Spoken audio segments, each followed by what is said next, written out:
আজকে আবার খরগোশকে কলার খোসা। আয় র্যাবিট র্যাবিট আয় আয় আয় আয় আয়, হ্যাঁ খা। দেখছেন এদের বিশেষ করে কলার খোসা অর্থাৎ কলার সিল্কা, এটা ওদের অনেক পছন্দের একটা খাবার।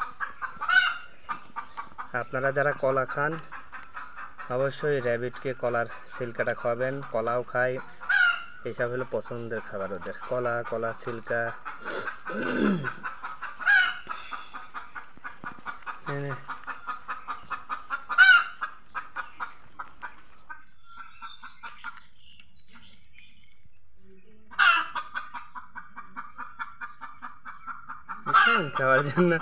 খাওয়ার জন্য কেমন পা হাত সব উঠাই দিয়েছে, দেখছেন সবাই।